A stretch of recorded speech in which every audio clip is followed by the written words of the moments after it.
always on my mind.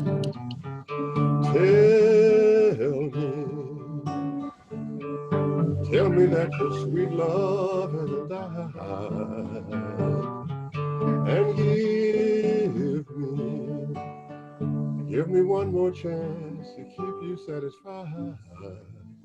I'll keep you satisfied. All right. Wow. I'm feeling it. I'm feeling the mojo. I love that. Good job, John. Well, Good you job. weren't feeling too good today. I thought I would tighten you up a little bit. I appreciate that. I appreciate that. So the team is here. The crew is in full force. We have high spirits, and we have a great guest. So let me start real quick with Dr. John Butler. How are you doing, John? I'm doing just fine. I'm looking at all the news and looking at everything and trying to make sense out of everything from when we started with the virus to now, to college football, to looking at the legal profession. Mm-hmm. I'm looking at lots of startups in the different spaces, including the energy space. And Llewelyn, you would like this, hydrogen might be coming along. I think that this is a very interesting kind of technology. And I think I've been doing good. We have a new president of the University of Texas, and he's going to do a great job. He was my dean at McCombs for a long time, Jay Herser. And we are in difficult times, but we look forward to all of the startups. I had a good conversation with SoftBank this morning about funding startups. And so I'm just doing good. As best I can do in this atmosphere. Good. Llewelyn, our own king, how are you doing, sir? Well, I'm doing fabulously because Johnny has praised my latest column, and that has made my day, filled my life, made the whole extraordinary endeavor totally worthwhile. Thank you. I'm here to praise you because you deserve praise. Excellent. And our guest of the day is Allan Schurr, an old friend, former executive with PG&E and Silicon Energy, and then Itron, and then IBM, and now Enchanted Rock. I hope I didn't forget anything meaningful there. But Allan is a great guy, and we are going to talk to him about the insights of what's happening in the transformation. I did forget Edison Energy. That's another one that he worked at. Allan, how are you? It sounds like I can't keep a job, but I'm doing well. It's great to join this illustrious trio. Well, we're glad to have you. If you know how we do it, and if you're listening, welcome. And I see that things are popping up. I usually, do my roundup of how we're doing. And look a week back on different things. So COVID continues to, create a storm of challenges. The number of dead bodies is up in the US on 7,203 from last week, still trending up slightly. In terms of cases, we have crossed over the 5 million. Some 365,000 up from last week, but trending down. So the cases are slightly, seem to be starting to trend down, which is a good thing to see. We'll see if that pans out over the times. In terms of economic indexes and things that we're tracking, the stock market is slightly up. The Dow is 850 points up from last week. The New York Stock Exchange Index is up 250 points, and the NASDAQ is now up 60 points.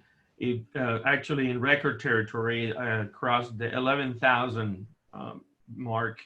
I still remember when NASDAQ was trading at 1,000 points not too long ago.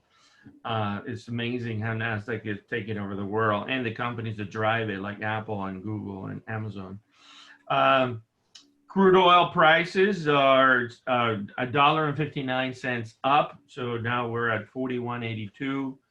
And that continues to be an interesting story as we are energy independent and we buy oil for the reserves when it's super fully.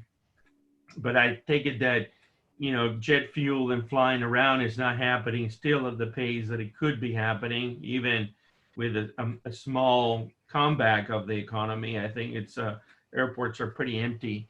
And so it's fascinating that I would think that people will be driving everywhere more and more, and price of oil will be going up, but apparently not. Same with gas.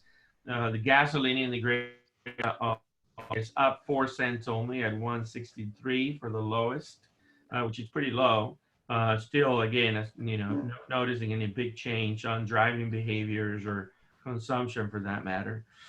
We have an update on the job report for July. So 1.8 million jobs were added in July. So it's a significant number. Unemployment has fallen down to 10.2% for the high of 16 that it was at one point. So it's moving in the right direction. And last but not least, and I'd love to get all your feedbacks on how we're doing and what you see on all these points, is the hurricane season started and it's already pounding us. Hannah touched base in Corpus Christi at 90 miles per hour and had some significant impact. More interestingly, Isaias landed in the East Coast in North Carolina, just 30 miles north of Myrtle Beach, which is one of my favorite destinations for vacation. We have a place there. And it landed at 85 miles per hour and created some significant havoc on the East Coast.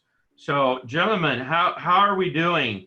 What do you all see? Allan, tell us from your point of view, what do you see happening with COVID, the impact in business, the economy, the hurricanes? How does that impact you, Enchanted Rock, and your ecosystem? Yeah, well, let me just put some context around what Enchanted Rock does, because my comments will be somewhat from that lens, or mostly from that lens. We provide a resiliency as a service solution to large commercial industrial businesses that don't want to be without power. So the topic of hurricanes is a very apropos one, but COVID, maybe to take the COVID point initially, a lot of the energy sector is seeing deferred demand and slowdown in the business because of COVID, right? Transactions are not happening as often. And our business has been steady to up because I think, here's my thesis. For a long time, we had a pretty stable, market expansion since really 2000. It's been more or less in an expansion mode. And, we had a dip in 2008 and then it climbed back on again. So we forget about what contingency planning and risk management and business continuity really means because we've had a pretty steady expansion in the markets. The COVID crisis reminded us all that there are black swan events, or what I like to call gray swan events. These are events that are wholly predictable, but not often enough that people spend a lot of time planning for it. And COVID, I think, created this, for businesses, this idea that uncertain times should always be part of the planning scenario. And power is one of those uncertainties that is more and more apparent when you're in hurricane season. And I think the combination of COVID reminding us that we need to think of gray swan events, unlikely but not impossible scenarios, coupled with the reminder of how severe weather is impacting power. And business resiliency is just, one of those things that we can't afford to have a crisis on top of another crisis. Mm-hmm. So we actually had a lot of experience with Hannah just a couple weeks ago. We have 27 microgrids that ran down in the Rio Grande Valley and proactively protected our customers there. Not a single outage across our portfolio of customers. Wow. Congratulations. And that was a named hurricane. Isaias was also a named hurricane, but not when it hit where it did most damage, the tri-state area, New York, New Jersey, Connecticut. Mm-hmm. There's still customers out 9 days later. And that was only a tropical storm at the time. Yeah. And then, this didn't hit the news very often, but just 2 days ago, Iowa, Illinois, and Indiana had over 1 million customers out from a non-named straight line winds from just severe weather. So I don't know what's going on, but the need to protect your operation from power disturbances, we think, is one of those steps that businesses are starting to wake up more and more on. And we're seeing an increased demand for what we do all over the country. Yeah. Llewelyn? Well, I'd like to ask Allan, when you say microgrid, it sounds as though you're talking about the defense of particular companies, whereas to most people at this point in time, a microgrid is a regional, a small regional or community structure, also with the idea of defense, but also with the idea of utilizing local generation, especially, of course, wind and solar. So maybe if you could define your concept of a microgrid, and then I'd like to know how it is in the severe weather your microgrids all survived. And can you share that with us, please? Yeah, sure. So I think microgrid is becoming such a commonly used term that there's almost always a need for a modifier in front of the word microgrid.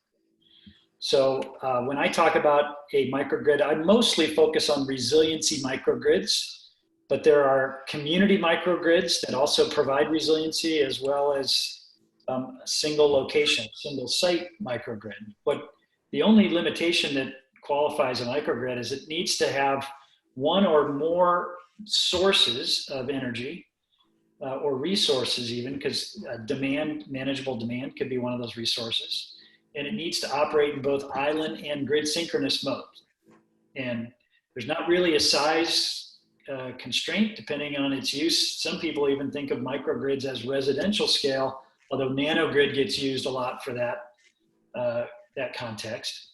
So, and when I say microgrid, it could be community, multiple buildings, a neighborhood, a district, downtown business district, college campus, whatever. Or it could be a single facility for which it's both grid synchronous and in island mode can provide services. And that's part of the approach that Enchanted Rock takes. We monetize that asset in the grid and collect a revenue stream, not just provide local resiliency, but a grid services revenue stream as well. And that underwrites the cost for backup powers to the point where we're cheaper than diesel. And that's where you can get some scale. What is the nature of your defense? I mean, is it hardened systems? Is it batteries? Is it alternative generation in the event of losing traditional generation? It is a hurricane hardened natural gas reciprocating engine with an underground fuel delivery network that is generally unaffected by above ground events.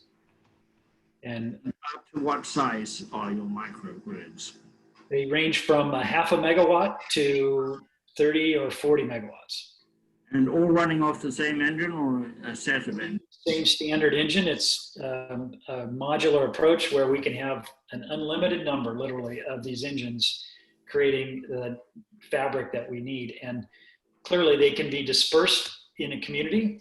They can be dispersed on a college campus, or they can be clustered all together like in a data center where they're replacing the diesel generators that were otherwise going to be there. Now we have something that is more resilient and cleaner and cheaper because of these grid services. Thanks for asking. That was a setup question. Yeah, well, let me just comment on something that you said. I think is very, very instructive. That is, given our models of how we look in the future in economics, whether it's Keynes' equilibrium theory, we really don't have a model for the black swan or those things that are unpredictable. As Keynes would say, and we like to say that Keynes understood what economics was, but to him, earthquakes and hurricanes and pandemics were not part of the model. So therefore, we had no signal around all of the noise. So I think it's very interesting. What I would like to ask you is this: given that we are here in this pandemic, and what we have talked about, if you look at the data that Andreas provided us, we've had 1 million plus jobs added in July, and a little more in June, over 4 million. If you look at the overall strategy of companies, and given your business, because you're really in a business of uncertainty. I mean, what I mean by that is you can do risk management. I can tell you the probability of you having an accident at a certain intersection in America because I have so much data. But when it comes to uncertainty, I cannot measure uncertainty. I have to prepare for uncertainty. So when somebody tells you that there's a 1 in a million chance in an earthquake happening in San Francisco, well, that's uncertainty. We really cannot measure that. But given that, I think that you're in the business of uncertainty, what was your strategy to predict where we are now? How do you see business models changing to really account for the uncertainty in the future? Do we move away from the Keynesian theory of equilibrium where everything is perfect to the theory of how do we predict uncertainty? How do we account for that black swan? How do we say that these things that happen every 50 years will happen? Can you comment on that? Yeah, I think of it in terms of we have, over the last 10 years, tightened down supply chains so tight that there's no slack in our system. Mm-hmm. We can avoid, quote, unnecessary costs by having less work in progress, less inventory, just-in-time manufacturing. And everything about our business is really just-in-time. And that lack of slack creates no contingent capacity, no capacity for uncertainty. And so certain industries, they program in that contingency capacity. Mm-hmm. They'll have extra manufacturing plants. They'll have spillover facilities. In the power side, they have backup generators. That's contingent capacity. You hope you never use it. So I think of business maybe going to start loosening up their supply chain a little bit in certain areas, certain products, certain geography risks. They're going to start identifying what risks are more gray swan than black swan. Well known that they will happen. It may not happen to you, or may not happen to you in a short period of time, but they're not truly unexpected events. A data point for you on the power business, Deloitte came out with a report about a month or so ago, and they had a survey in there that 53% of businesses in the US believe that we're at risk to a cyber attack on the grid. That's high. It's higher than I thought. Do you believe that, Allan? Yeah, Deloitte had a report around utility services and power to various customer types. They had residential as well as business customer survey, but the business customers felt like that 53% of them felt that there was high exposure. They worried about exposure to cyber attacks on the grid. How do you feel about it? I think I'm not privy to all of the briefings that Homeland Security provides utilities, but I know people that hear about it. They say that's the number one worry they have about the grid. They all say that's the number one worry, but defining that and defining the risk is very complex. Some see it simply as an IT risk. Now there's a whole school of thought which thinks that it's an OT risk. Right. See, we have already seen penetration by Chinese suppliers of grid hardware, and we don't know how many chips are in there, and we don't know how many counterfeit parts, etc. So there is a school of thought which says that while the government appears to be hugely worried about TikTok and Way, they're not as worried about the subterranean effect of equipment that's in place, operating every day, but which may have malware buried in it or the equivalent of malware, sometimes bypassing normal IT systems and detection as well. I feel that there's also a bit of détente going on where our opponents know that we also have this capability and that there may be a hesitancy for it to be used in any widespread way because the reciprocal action could be equally or more damaging. Again, I'm not an expert at this, but I think of that as just one more risk. It used to be, I think people thought about power outages happen when you've got hurricanes. Well, they're happening because of proactive fire shutoffs. They're happening because of straight line winds that are unpredicted. They happen because of cyber attacks, equipment failure, human error. The number of weak links in the overall grid on the macro level are numerous. And it's just the nature of what we're living with. So how do you protect yourself from each of those risks? Utilities need to harden their grid against cyber attack, but the end customer, they can protect themselves at their site. How do you draw the line between your service as a microgrid and simple backup? I mean, some people, like hospitals, have had backup generators for decades.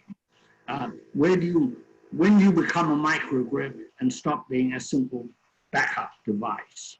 Right. Well, the technical definition of backup device only runs in island mode. That's it. It's an open transition. When the power goes out, you run backup, and when the power comes back, you shut off. And that's not a microgrid by the DOE definitions or others. If you're running grid synchronously, as well as in island mode, you are a microgrid. And to run grid synchronously requires more controls, a different kind of an interconnect. And it may or may not need multiple resources, but the goal with microgrids, I believe, they are more robust because they're better managed and have an economic revenue stream that can offset the cost. Resiliency microgrids that we offer are cheaper than the diesel backup. Yeah. Yep. And do your microgrids sell power back to the utilities?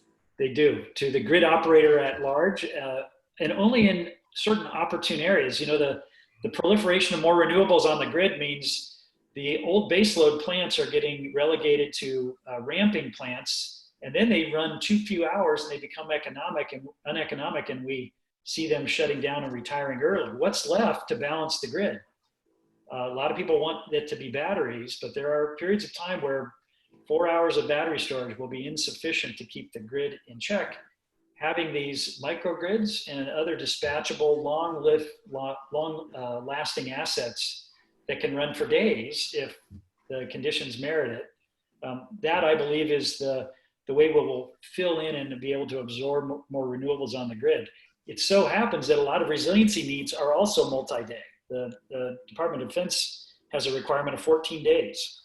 So you can't do a 14-day backup plant with on-site fuel without having very large tanks. You certainly can't do it with storage alone. Even if we had enough solar, you'd have to have a lot of storage to do that. A lot of space, a lot of money.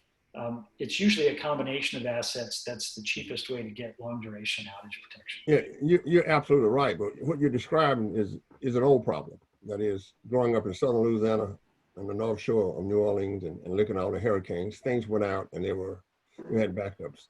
As the grid becomes smarter and it can be hacked, this is when you really get worried. As your airplane flies from California to New York, and it depends on certain computer system, and it can be hacked also. Mm-hmm. As ships, go from place to place in the seas, and they are smart ships, they can also be hacked.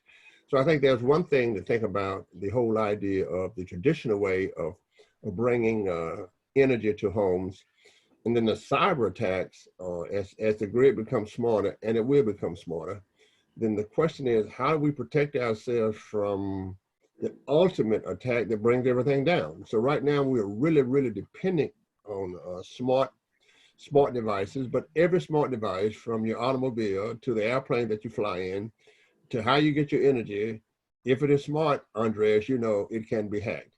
So I think that when we say that it is the #1 problem, because if a satellite goes down, or can you imagine our refrigerators being connected together in a smart way and they are hacked? Or can you imagine all the airplanes in the flights being hacked? And I think the grid now will become part of that system as it gets smarter, just as other things are being hacked, the fear of being hacked. Yeah, we need more air gaps so that we have less vulnerabilities that are propagated and cascade through the systems.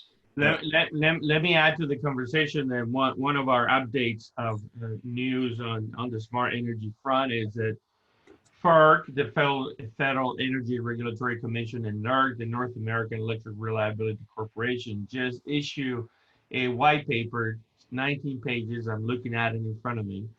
It was published July 31st, and it's finally found its way into the marketplace. And it's basically a joint white paper on the supply chain vendor identification, on non-invasive network interface controllers, And the fact that Huawei and the CTE chips that they make are a big problem. And this, stems back to the executive order the administration issued a while back around forewarning utilities not to use certain equipment from certain vendors. And so clearly, I call this a part of the cyber wars that we're in the middle of, unfortunately. And I don't think that this is going anyway to get better or got easier. It's actually going to get more complex as Allan is more successful and he deploys another 10,000 microgrids that need to be interconnected and everything. So I think that we just need to learn to live with it and have great best practices. And I do think that if you look at Puerto Rico is a great example of how the United States need to be redesigned, right? So Puerto Rico was a single grid with generation on one side of the island, transmission lines across on the opposite side of the island, where most of the load was or is. And when the hurricane came and took the transmission lines down, the whole island was without power. Now there are 4 microgrids in Puerto Rico, standalone of each other. The transmission line and main generation is still there, but the way they're flowing that transmission into the different microgrids and how are somewhat autonomous from each other is sort of the future, in a way, what Allan is describing. Mm-hmm. I do think it's a re-architecting of the grid over time, and it's very analogous to how computing has been re-architected. Yeah. Taking mainframes down to distributed, down to mobile, back through the cloud. There's orchestration involved. There's distributed computing. It's just an artifact of standardization, cost reductions, and integration, so that your handset, your phone, mm-hmm. works with another phone using the cloud, the largest of the mainframes in between. Right. Yes, this is what Microsoft did with computers 40 years ago. But let's go back to the supply chain, Andres. In 2008, we asked all the companies in America to diversify their supply chain.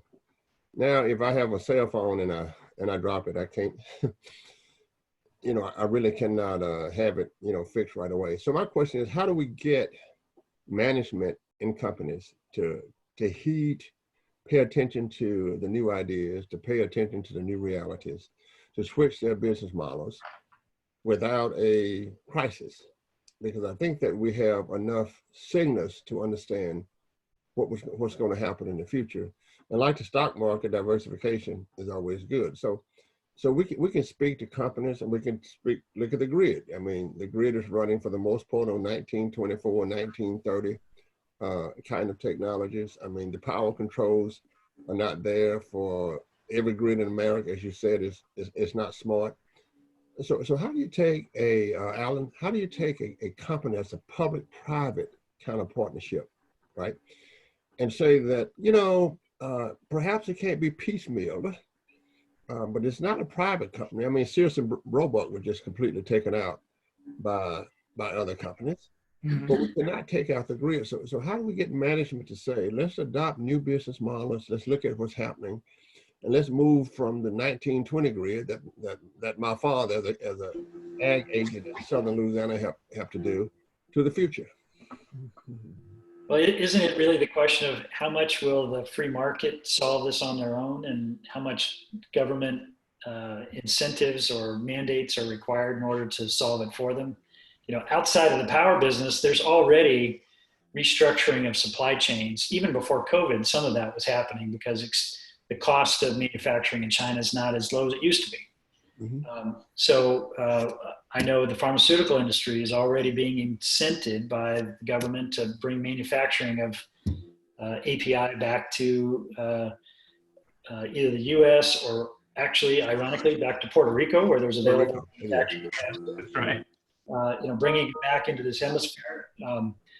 I think that, those supply chain decisions, there's a lot of that is happening already without government mandates, because the failure of having so much exposure to one particular supply chain creates problems with their customer base, whether their customer base is explicitly requiring manufacturing onshore, or whether they just are unwilling to accept the kind of volatility that's in that supply chain. A lot of it's happening already. It's just a slow change because they're so intertwined. Those supply chains are more dependent on one another globally than they've ever been. So it's not a matter of just picking up a plant and moving it to another location. Right.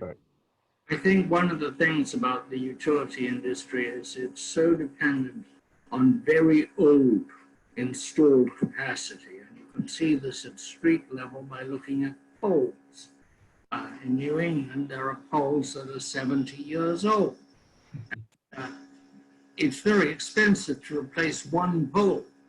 To replace hundreds of thousands of them, which there are, is an enormous expense. And the question arises, should you replace the poles, or will in 5 years there be a superior transmission technology, either with much better poles like steel poles, 17 feet rather than the length about today, which is not that high, or are we going to have some totally different system? Everything else is being affected by technological advance. Much of the utility system has dragged. I think I told the story once before. I was once up in Bell Labs in New Jersey, and I was coming back on the train to Washington, and I thought, the three things I'm interested in have not been digitized to any large extent. Now, this was a few years back, but they were electricity, newspapers, and the train itself.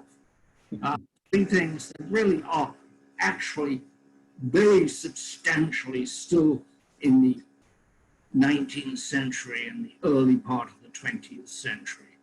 Newspapers had no technological advance from 1893 till offset printing in the 1960s. And this was as true in the utility industry. They boiled water, turned turbines, put out power lines, and did a hell of a job. And I think one of the things, it's easy to criticize the utility industry, that they do their basic job of keeping the lights on remarkably well. But they are now facing a set of antagonisms that they have never dealt with before. New weather, new threats from external enemies, new externalities, and even, Alan, threats from micro generators who are building or whatever you call it, small generating setups that are fundamentally hostile to the old utility model. And don't hesitate to express their hostility. And they have to look at something they've never contemplated, which is quick breakup of their system in emergency. John Willinghoff was on this broadcast a couple of weeks ago, and he talked about this. But it's also very difficult to persuade utilities that they have to break their beautiful grid into many little pieces. Mm-hmm. So in emergency, it can diffuse. And this is contrary to 150 years of solid endeavor in one direction. Yeah. The requirement for resiliency or reliability of power, we're too dependent on it, like never before. So while the grid is modernizing and there are new technologies in poles, you drive through Florida, you don't see a wood pole for it anywhere. They're fiberglass, they're concrete, they're steel, they're a high-tech product by itself, but they're not able to keep up with the zero outage expectation of our society. Well, as we move towards smart cities, we're going to demand zero outage. You can't build a smart city where everything is dependent on electricity, even to a much greater extent than it is today. And suddenly the wind blows, but we still, when we hear a storm is coming, get flashlights out, fill some things with water, with the full connivance of the utility, which is expecting to fail. It's expecting its system to break down. I think the secret of this is that for generations, the utility model was quick response. Wait for a disaster and respond. It wasn't the more expensive, complex, and challenging one of beat it in advance, harden it. I went to some years ago after we had the shooting in Metcalf, California, of an transformer. And we were talking about terrorism hitting utilities. And it became very clear that quick response was the plan, that there was no way of hardening the system. You couldn't have armed people, substations standing along the lines, etc. Yeah. It's an enormous challenge. Yeah. Let me pause here, take a break, and do my plugging of our Digital 360 Summit room. And so it's virtual, it's via Zoom, and it's 18th, 19th, and 20th, 25th, 26th, 27th. We got over 70 speakers now, 16 keynotes, 11 panels. It's multi-industry, focus on digitalization, and we have a great list of companies speaking. So this is the lineup, I was intrigued to see if Allan would be interested in joining the energy session on the 18th. I was waiting to getting committed on public to see if he would say yes. He's a busy guy. But I want to say thank you to Texas State University for hosting the Digital-Roundtable. So let me come back, Allan. I haven't taught you. I don't want to put you on the spot, but I do want to follow up with that. If you're available on the 18th at 2 o'clock, I would like you to join us to join. Well, not on the. I'm sorry, not the 18th, the 19th. The 19th at 2 o'clock. If you're around. If I'm available, I will join you, but I don't know if I'm available until I firm something up. I know. That's okay. So Llewelyn is kind of bring, is this happening? Allan knows that basically, and a lot of us know that the genie's out of the bottle and the transformation is happening.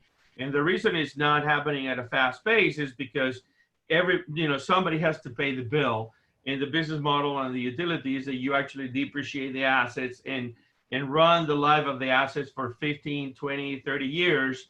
And so then you upgrade, right? So the upgrading is not every 18 months or when Apple releases a new cell phone, but it's actually when the depreciation schedule is up. And so that's kind of what drives what's going on. But, if we go back to the sort of the news of the week, what's driving the change, and is the change happening, and it's accelerating clearly. So Bosch and Ericsson on telecom are just Bosch is hire Ericsson to build a 5G network for all their manufacturing facilities, networks just for them. So this is not, Bosch using, Vodafone or any provider of 5G technology for commercial use for you and I to tweet. They're building their own 5G network to run their own business, right? Vodafone just partnered, which is a carrier for commercial purposes, with Centrica, which is a company that owns here in the United States Direct Energy, one of the retail energy providers in the US. And they're building for Centrica in the United States, which owns gas operations, a dedicated 5G network. It's the first 5G network for the entire gas sector, a network just for them across the United Kingdom, just for them. So it, and then BAE Systems and Nissan just agreed to join an industrial complex on 5G globally. And again, all about enterprises, campus-wide, system territory-wide, service territory-wide, deploying their own 5G infrastructure to manage their sensors and their devices and their equipment, including stuff that Allan makes. And so we have talked a lot about the fact that 5G technology, but it's not going to be just driven by AT&T and Verizon and T-Mobile in the United States. There will actually be tens of thousands of new networks run by all kinds of different actors that are not known to many, and many new players that are going to emerge. Allan, do you see this happening? Do you see senses of this? Do you see manifestation of this in your business impacting you? Well, we're talking to edge data center providers that are going to be housing and processing the data that moves through these 5G networks. And it's a little bit troubling how some of them are thinking that there's so much overlap in their network that they don't need to worry too much about power, because what are the chances that you'd have one of their edge centers out at the same time another one would go out? Well, I actually think there's a significant risk that you could have large-scale, edge impacts. Well, when we're doing autonomous vehicles, it's pretty important that they're communicating. Right. So I think that there's going to be some fits and starts as to what are the use cases, and is the infrastructure really supporting those use cases?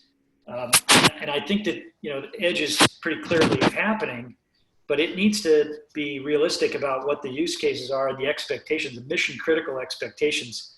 That 5G has so much potential, and AV is the one that is mostly referred to in terms of the sort of always communicating. You cannot be dark for 10 seconds. What would happen if you are? So yeah, I do see that the energy infrastructure, the information infrastructure is always going to be cohabitating, always going to be co-locating. Yeah, and to add to those points real quick on smart cities, right?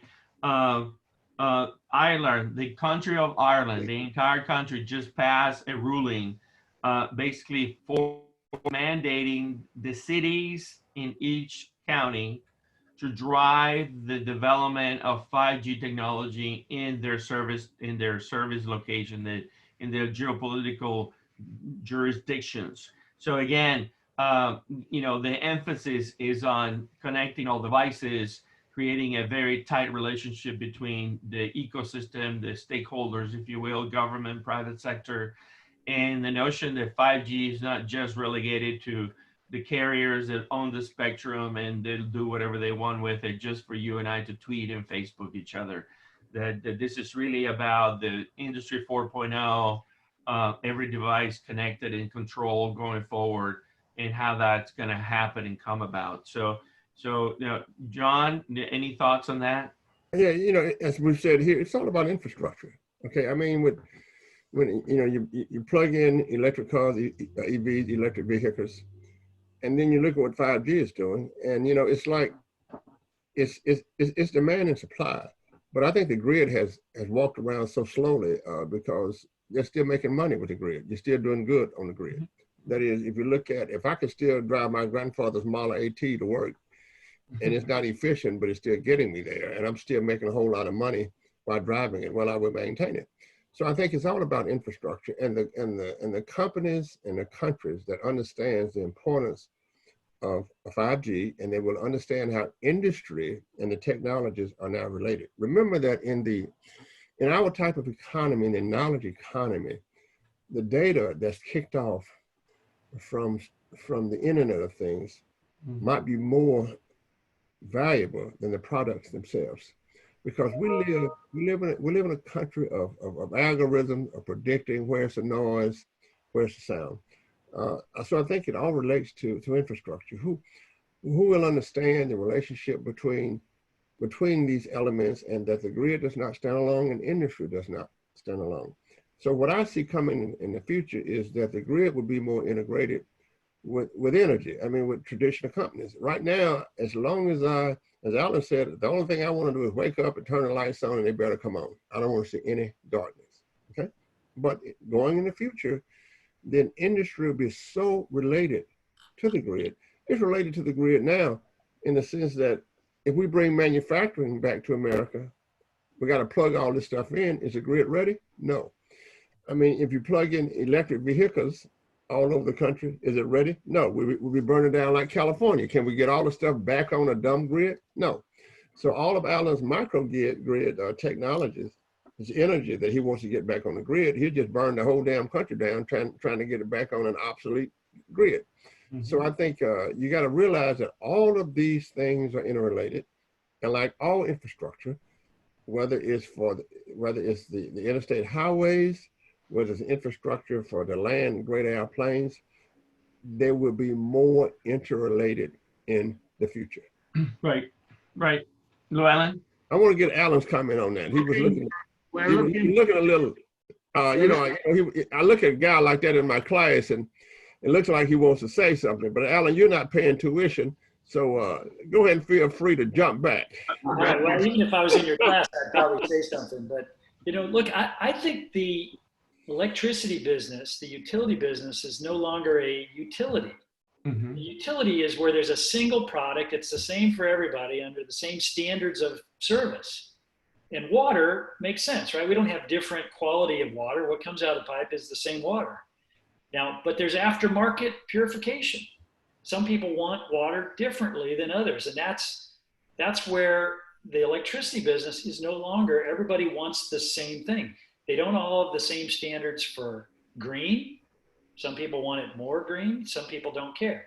They don't have the same standards for reliability. So how can we modernize the grid under the old paradigm of everybody gets great 100% reliable service when not everybody can afford that? But do we have cheaper alternatives to provide people or communities that want something different? I heard from a city manager in California. He thinks there's police, water, sewer, garbage, and resilient microgrids. That's the city services. He wants a higher level of service than the utility will provide. He thinks that's a city service. Interesting. Well, I think that is social service, whether it's a city service. Electricity is definitely, among other things, a social service, which is why we grant them monopoly status and exempt them from the normal legal limits on combining together. The trust doesn't apply to them, and it enables them, but it also leads to groupthink. It also leads to them all doing the same thing or not doing the same thing, both of which can be quite dangerous. We don't have all the advantages that we should get from the disaggregation of electric generation, because we have ways that they are united outside of normal commercial operation. I think that there is a struggle going on across the board in our industry between aggregation, the concentration, as we've seen in cybersecurity, as we've seen in the whole world of social media, where there's been huge aggregation. Nobody's fault, it's just happened. Well, we've really seen with Amazon as well. And then we have this desire for disaggregation to protect the grid and to protect the culture, if you will. We don't really want to live in a country with one airline, one utility, one. We already live in one with almost one shop, Amazon, and we're rapidly moving towards one in some other areas. And yet that's antithetical to what we're about, and it's antithetical to what a free and open market should provide. We have not overhauled our antitrust laws or looked at their purpose for a very long time. We're thinking in terms of if somebody's doing the same thing somewhere, i.e. that's competition, that's enough. But it really isn't. We've got to take all the implications.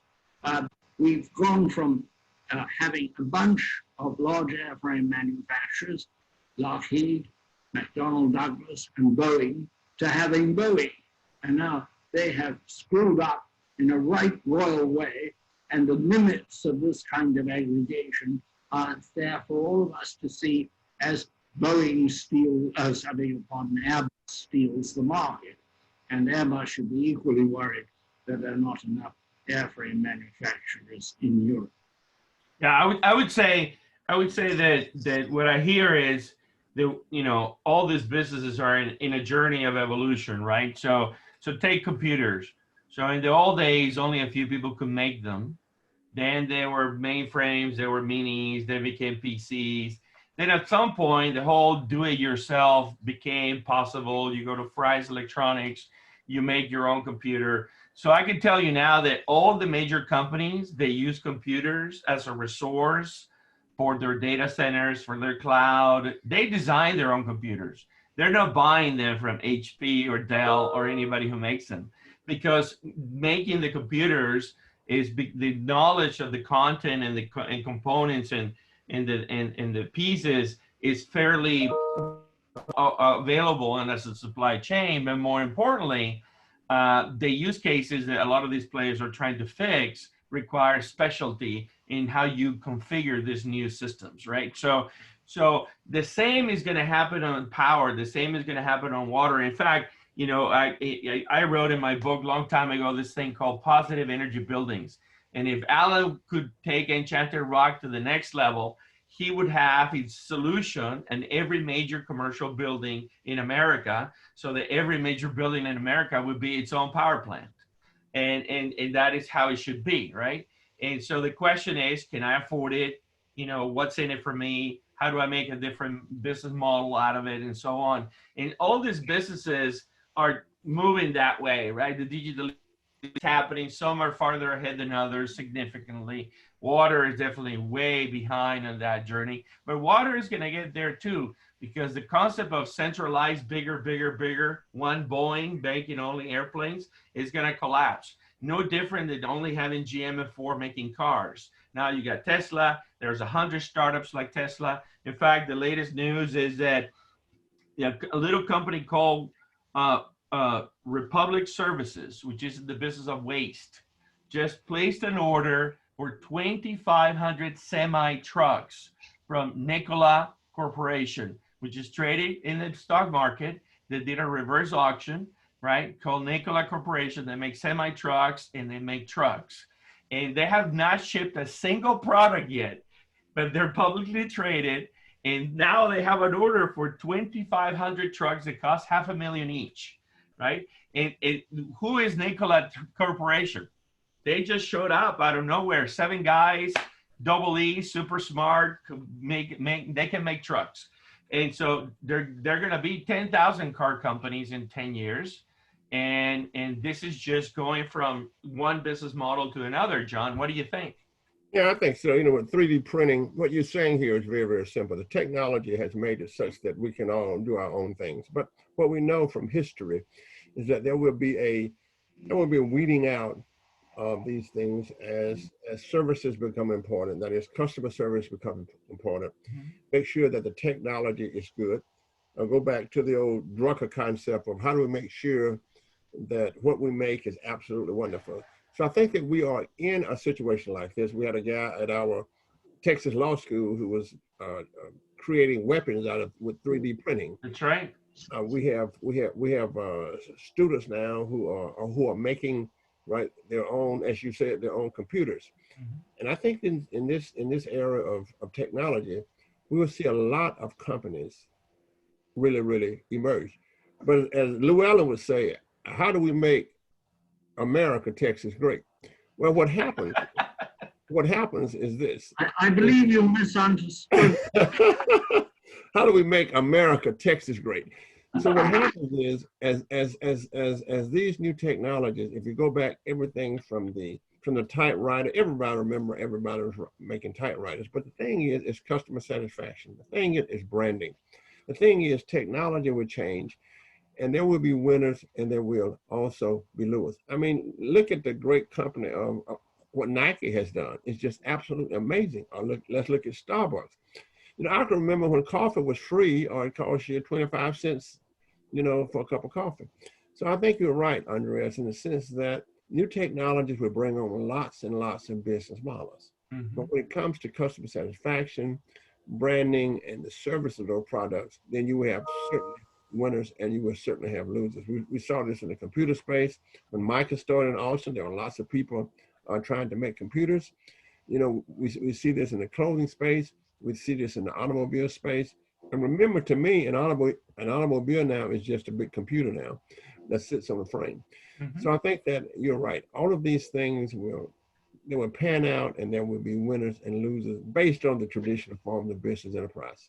Mm-hmm. Mm-hmm. John, real quick, if there is one trade, you know, being a professor of technology transformation, business, written so many books, what is that one trait? Is it being persistent? Is it taking a no for an answer? Is it being a dreamer? What is the one trait that you would say makes Michael Dell and all these people succeed? Well, I think what Micah did, and I can tell you, working with George Kosmeski, he started right there on the 3rd floor at the IC Square Institute. You have a keen sense of what is needed in the market. So, yeah, and I do teach the innovation course in the MBA program here at University of Texas. And I start with technology, patents, and market identification, okay? That is, we now have the tools, unlike, say, 40 years, we now have the tools to look at market identification. And when I say market identification, I mean algorithms. So when Anna comes talk to my clients from, I think she's with National Instruments now, we don't need to talk to anybody. We don't need to ask you, do you plan to drink coffee in the morning? We can write the algorithms, I call it social physics, to look at what people actually do. And the theory very briefly goes like this. Andreas didn't really want to buy that brand new car, but all of his friends have one. Andreas didn't really want to buy that brand new shirt, but all of his friends have one. So you will be marketed to your cell phone. The idea that we can put you in a network, and the probability of you doing stuff like your friends is very, very high. So being able to sense the market for the entrepreneur is very, very important, and that we now have the tools. So I start with a vision. The entrepreneur has to have the vision, but the tools for writing the algorithm for market identification are just off the scale.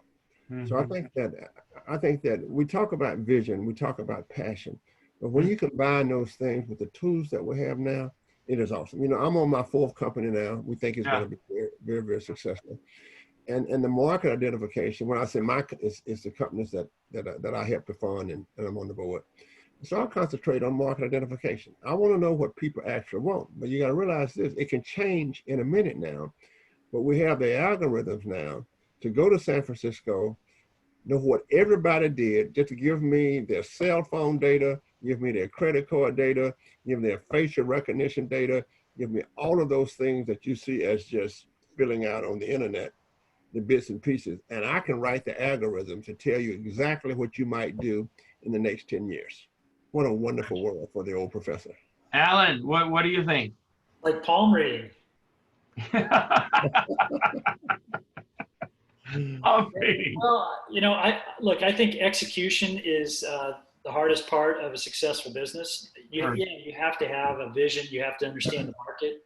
Execution is really hard because all the things that we're talking about in being enabled by new technology, new business models, low barriers to entry, a fickle customer base, all that means that you cannot miss a beat on execution because there's no room for error.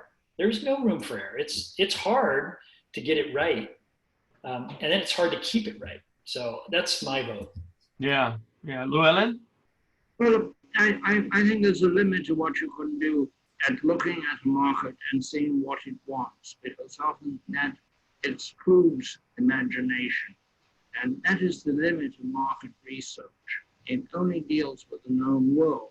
And yet we have been transformed by things we never knew we wanted. Did we want 3D printing? For that matter, it was probably possible to understand that we might have wanted phones we could carry with us. But much of what we use, we never thought we wanted. And that's where you get the great breakouts. Did we want terribly expensive coffee from Starbucks? It defies economics. But we wanted coffee. We wanted communications. So we wanted communication, and we needed coffee.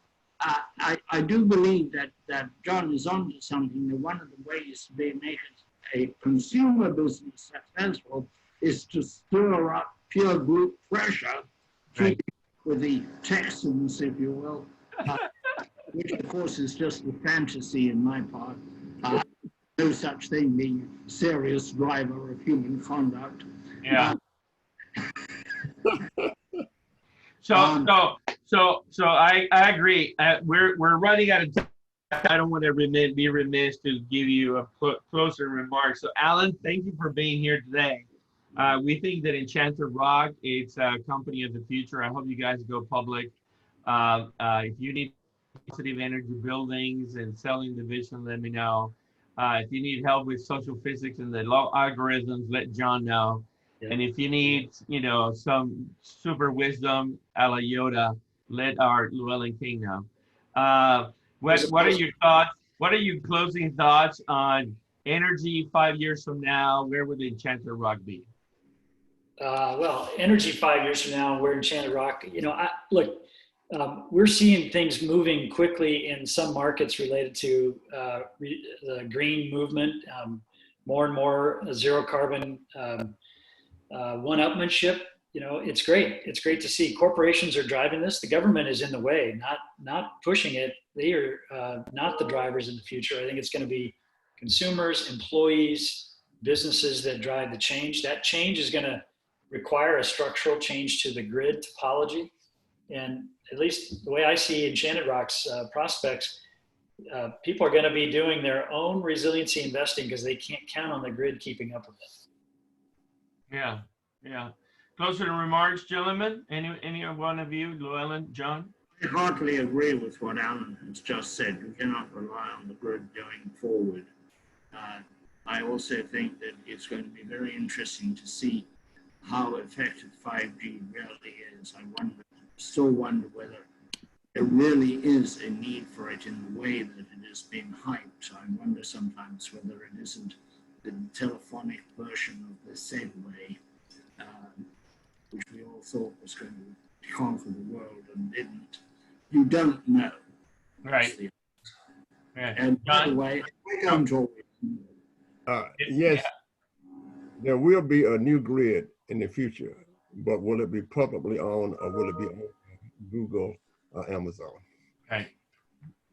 Yeah, with that said, John, if you have your guitar, take us away, sir.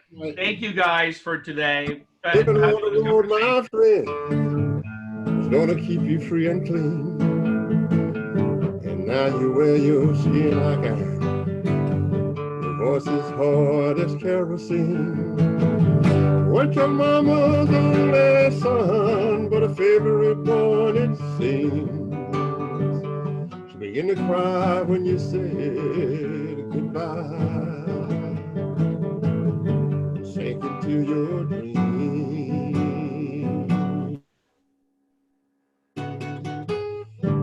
All the fella Raleigh said could have had him any day. They only let him go so